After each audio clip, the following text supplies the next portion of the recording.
morning, everybody. Thank you for joining us. I again am joined by the Secretary of Health, Kim Malzum-Risden. I want to give you a couple of quick updates and then I'll take your questions. Today, I am extending an executive order for Minnehaha and Lincoln County for the vulnerable populations. So those older than the age of 65 and those that have some health conditions that would be detrimental to them if they caught this virus, I'm asking them to stay home for another 2 weeks. I know that for them, this could get discouraging, but I want to encourage them that what they're doing is working and it literally is protecting them and their health into the future. So for the next 2 weeks, I'm going to ask that vulnerable population to continue to stay at home and make sure that they are social distancing, and ask their community members and their family members to go above and beyond to help run their critical errands for them, to help them with their grocery shopping, help them get things done so they can stay home as we go through the spread of COVID-19 that's especially impacting these two counties in the state of South Dakota. I'm also signing another executive order that will provide some regulatory flexibility so that we can help respond to the pandemic. And there's several different regulatory provisions in that executive order that I will be signing today as well. Again, continue to download the CARE-19 app. We've got a lot more folks that are continuing to do that, and that's extremely helpful for us and our Department of Health team to make sure that we're aggressively doing contact tracing in the state of South Dakota.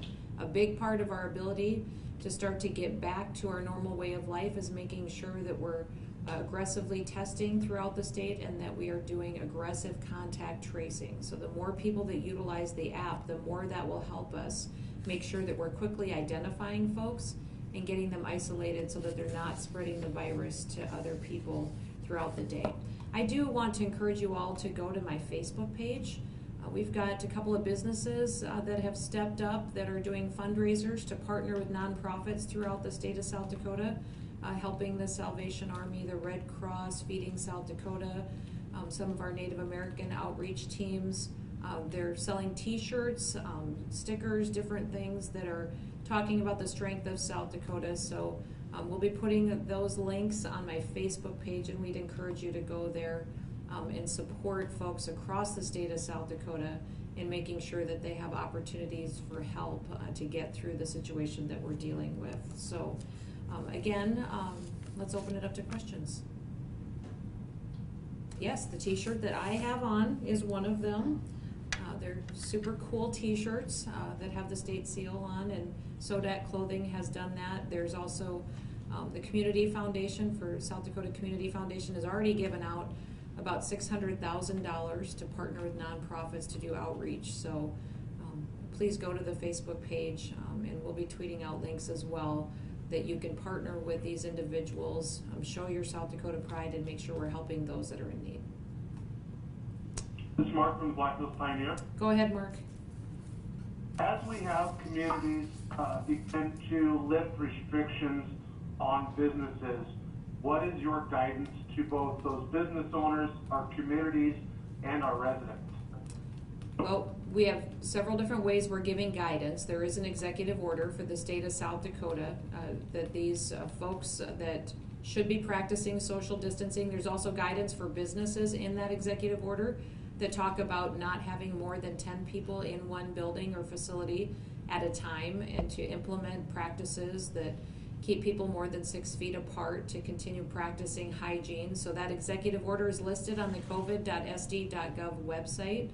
And then there also is resources there for businesses that if they're specifically wanting a list of things that they can do, that information is provided as well. And again, we have a team at the Department of Health that will take questions. So there's an 800 number on that website that they can access and get to talk one-on-one with individuals if they have some unique situations they want to work through. And how would the state monitor and enforce those guidelines and regulations? Well, we are in constant communication with different organizations that work with our businesses, the Retailers Association, the chambers. I have weekly phone calls with all the mayors in all the towns. I have weekly phone calls with all the county commissioners. They're communicating to me any questions or outreach that might need to happen, and we're keeping those lines open. So that is the proactive measures that we're taking today. and we'll continue to do outreach with all those businesses. Bob? Governor Bob Mercer, Keller Land News. A couple of questions on state government's relationships with tribal governments. Mm-hmm. I received a call yesterday from a person who lives on the Cheyenne River Sioux Reservation, and he said that today the Cheyenne River Sioux we're going to require travel papers and limit travel on the reservation. Have you had a chance to talk at all with Chairman Fraser, and what is the state government's response? Because obviously there are state residents who are not tribal members who are within that reservation. Yeah, so the question that Bob had was in regards to our tribal lands and our tribes and their leadership teams and some of the measures that they're implementing in their jurisdiction. I've been in constant communication with our tribal leaders, spoke to Chairman Fraser from Cheyenne River, and also was just texting with him again yesterday about the situation. They have checkpoints on their land that they are incorporating, and there is some controversy over who's allowed to go through and who's not. The state of South Dakota does not have jurisdiction in this area, but the federal government does. But I've been talking with the chairman about making sure that we have access for emergency personnel to come through, for those that would be restocking grocery stores for our tribal communities, for DOT to be able to get through to make sure they're doing maintenance on our highways and roads, and that there is a need for those folks that live in that area to be able to travel back and forth as well. So we've been speaking with the Department of Interior, BIA, also the Department of Justice has been contacting us about the situation, and we're going to try to help just facilitate information flow and make sure that what is going on with the tribe and the actions that they're taking works for everybody up there, and that we maintain essential services. That's my biggest concern, is that we need to get health care out to these communities if they end up with positive cases. And we need to make sure that those lines can stay open and that we're letting people through the checkpoints that need to get through. So we're working with them and talking with them. I know my Secretary of Tribal Affairs, David Flute, has standing phone calls with our tribal leadership. Our Department of Health has standing phone calls on a regular basis with all of our tribal governments. We've gotten great indications from several of our tribes that they appreciate the outreach that we've done and information that we've done as well. And just yesterday I was speaking with the Federal Health and Human Services Secretary about getting more lab and testing supplies to our IHS facilities in some of these tribal communities. We've talked with the Vice President about it as well, and I think the facilitation and prioritization of IHS facilities at the federal level has been good to prepare them should they have a situation where they end up with increasing cases.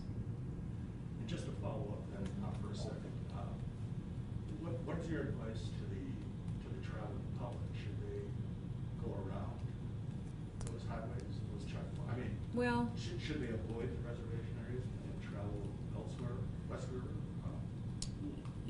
Bob is asking of what my advice is to people that would be traveling through reservation areas. I think that in some of these tribal governments, they're making it very clear they don't want visitors. I would say that they should be aware of that. These checkpoints were designed to slow down traffic through the reservations, and I would anticipate that it will slow down their trips as well. So we'll continue working with our tribes and make sure we're facilitating safety measures, but also ones that are effective and that still allow for necessary vehicles and people to be able to get through those communities, because they are essential for making sure that we have gas, groceries, supplies, and emergency personnel having the ability to get into those communities should the need arise. Yes, Patrick. Patrick Callahan, South Dakota Broadcasters, asking on behalf of Dakota News Now. A resident who tested positive was told the state would be paying for the cost of the COVID-19 test. She has since got a bill. Is the state paying for these tests, or is the cost up to the patient? This is Kim Alston-Rice with the Department of Health. So any tests that are processed by our state public health lab are at no charge to the patient. I'm not aware of the situation that you're referencing, and so would be happy to do some follow-up. Insurance companies are not charging co-pays or deductibles for the cost of testing, and so it might be a matter of this person not having insurance, and depending on where the lab was that actually processed the test, there could be some billing involved there. Hello to JT Warren News Radio. Go ahead, JP. I downloaded the Care-19 app on the phone. I've got some concerns about it. I wonder if you could point me in the right direction. It is listing businesses that I never entered. And I'm wondering who would I contact about getting this correct, because this is not correct information that this phone is collecting. JP, this is Kim Alston-Reisen again. I would be happy to have somebody on my team reach out to you to better understand what you're experiencing there. A couple of things about the Care-19 app. It obviously uses GPS coordinates to determine the general location of a person for at least a 10-minute duration. And the reason it's a 10-minute duration is that coincides with where you're more likely to have had a close contact with another individual. And so I'm not going to surmise kind of what's going on in your situation, but I can anticipate that there will be tracking that happens that doesn't mean you went into a particular business, but you may have been in that general area, at least for the time period involved. But again, I'd be happy to have somebody reach out to you to understand what you're seeing on that, so we can do follow-up if necessary. Well, that's exactly what you said. I've driven past these locations, but not for 10 minutes. I mean, about 5 seconds going past them. And that was the concern I had. Okay, well, if that answers, if that's the information that you have, then we will take that back to our team and work with the Care-19 developers just to make sure that there's nothing going on with the application. Thank you. Lee Strubinger, SDPD. Go ahead, Lee. Thank you. I was wondering if you could talk about the status of contact tracing and who might be doing the contact tracing in the state. So this is Kim Alston-Reisen again. We've got 131 individuals that are part of our contact tracing and positive case notification process. And so again, just to reiterate how that works, all labs that process COVID-19 tests are required to report any positive cases of South Dakota residents to the South Dakota Department of Health. So that's the same requirement whether that test is processed here in South Dakota or someplace else. When we get that notification, we immediately start our process of notifying that individual. We start our investigation then with that person to understand where they've been so that we can identify that person's close contacts. That's where applications like the Care-19 app can come into play to help that person, with their memory of kind of where they've been over the last, course of days. Once we have that investigation completed, then we have a team of folks that work on notifying those close contacts. We, have to search for phone numbers, search for addresses, and so we've got folks that are dedicated towards doing that. We make contact with those close contacts as soon as we can. That's a process of doing phone calls. If we get to a point where several phone calls are not, we're not getting the person to pick up, then we will reach out by mail if we have an address. Given this process, I do want to make a reach out and an ask of people across the state. If you're getting a call from the Department of Health, please pick up. We want to reach you. We want to share information with you so that you can be safe, that you can keep other people safe. And I'm just respectfully asking folks to work with us so that we can, really help contain the spread of COVID-19. So the process, again, is very labor intensive, but it's the right process to help put COVID in a box. That's kind of how we're talking about this. And we need people to work with us to make that as effective as possible. Can you talk about who's doing those follow-ups? Because there's over 1,000 cases, and who might those people be? Sure. So we've got Department of Health employees. We have other employees of state agencies that, including nurses. We also have folks that are part of our National Guard who are able to help with different parts of the task as well. So we've got a multitude of different people working on different aspects of this, and feel very good about the training that we've been able to put into place so that we can maintain those efforts. They're going to be critical as we move forward. There's a question here in the room. Just to follow up on Nate's question. So you said there's 136, ma'am? 131. 131, sorry. Earlier in the week there was only 80, close to 90.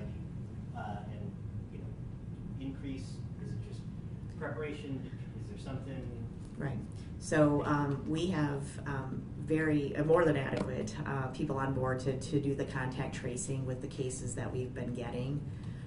We do, again, we want to be ready, and so that's really, really important. And getting people trained in actually doing some of that activity when they don't have to be as busy will really help when cases pick up.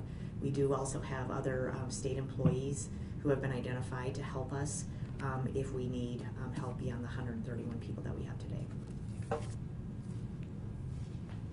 Governor Patrick Callahan, South Dakota Broadcasters. Last week I asked you what your top wants were, what your top asks are in conversation. Could you just answer that again and have those wants, needs change? Sure. Patrick is asking what my top asks are for the people of South Dakota and the federal government. It still remains for people to take this seriously. I think with the warmer weather and the discussion that's happening in the national news, folks are wanting their lives to go back to normal quickly. And I want to remind them that we are still in this for the long haul. Nothing has changed for our projections for South Dakota. We still anticipate that our peak hospitalization and infection rate will be the middle of June. And that is a requirement of that, and having this measured kind of spread throughout the state of South Dakota means that folks still have to stay home, that you have to continue practicing social distancing. I appreciate seeing folks that are continuing to be diligent about that, and I'm going to encourage everybody else to continue to take it seriously and take action each and every day to help us slow down this spread. So that's my number one ask, is to continue to take personal responsibility for maintaining those guidelines that the CDC has put out for us. We need to do that all the way through the month of May into June in order to really make good progress on protecting the people of South Dakota. The second one would be increasing testing capabilities. When you talk about how we could get back to normal, a big requirement of that is that I have the ability to aggressively test from border to border across the entire state of South Dakota. So we are building up that inventory and getting that capacity throughout the state. And being able to do that and test more folks and get them isolated quickly is going to be really a big key in the future to making sure that we're making wise decisions on each community and at the local level to protect people. This is Paul from Daily Independent. Let's go to the Daily Independent is the only thing I could make out. This is Paul from Daily Independent. Go ahead, Paul. I will confirm what the gentleman was talking about earlier about that app. Like I will drive by certain places and it will record that I was there for 10 minutes and I was there for about 30 seconds. So yeah, it is an issue out there, but that's not why I'm asking. Maybe this has been answered, but everybody wants to be outside, and you too, Governor, with your family and so forth. You want to make sure everybody's safe. Is this transmittable by mosquitoes? This is Kim Alston-Risden. Thank you for that question. COVID-19 is not thought to be spread via blood, which is how mosquitoes would spread a disease from one person to another. That is the case for things like West Nile, so we need to be careful of mosquitoes for that purpose. COVID-19 is spread through respiratory droplets of infected people that can infect other people. So we do not believe that mosquitoes will be a risk for COVID-19, but again, mosquitoes can spread other diseases that we need to be careful for. Governor, this is Stephen Gross from Daisy. Sure, go ahead, Stephen. So yesterday, the union representing Smithville employees asked that they would be designated as emergency frontline personnel in order to have access to certain protections. Is that something that you have considered? And what can you do to give meatpacking plant employees the protections that they need to prevent the spread of infection? So you're talking specifically about their ask to designate these folks as frontline personnel, much like doctors and nurses and those that work in hospital care systems. Is that correct? Yes. Okay. Well, that would be an action that would be something that South Dakota has never done. I don't know of other states that are even doing that. So their ask that they're making is very unique and would be unprecedented. So we're evaluating it, but at this point in time, to give them the same kind of title declaration and you know, in place that a doctor or a frontline personnel that's actively dealing with positive cases of COVID-19 is something that I have to seriously evaluate if that's appropriate or not. Governor, this is Jonathan Ellis. Sure. Hey, do you guys had a team at the Dakota Beef Ranch and plant in Aberdeen, and I'm curious, do you have any update on what the situation is there? Jonathan, this is Kim Alsem-Risden. Yesterday we reported that we have 9 cases among Dakota beef plant workers. We had a team in there last Friday. We had another team, that same team, go back yesterday to work with the folks at that plant. They want to and are already making some changes to help limit close contacts within the context of that operation. We are working with them to try to get some protective personal equipment up there. So yes, we have had a team up there to help provide some assistance and technical assistance and also some potential supplies so that we don't see more cases. Do they not have protective equipment? No, I wouldn't say that, but again, we want to make sure that we're accessing all possible resources to help slow down the spread in workplaces, and so in critical infrastructure workplaces like that. So they had made several changes to their operation well before we ever set foot in there, and we're going to continue to work with them on changes that they can make to help help that situation.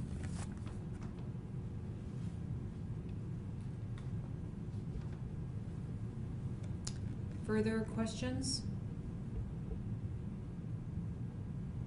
Okay. Thanks so much, everybody. Talk to you soon.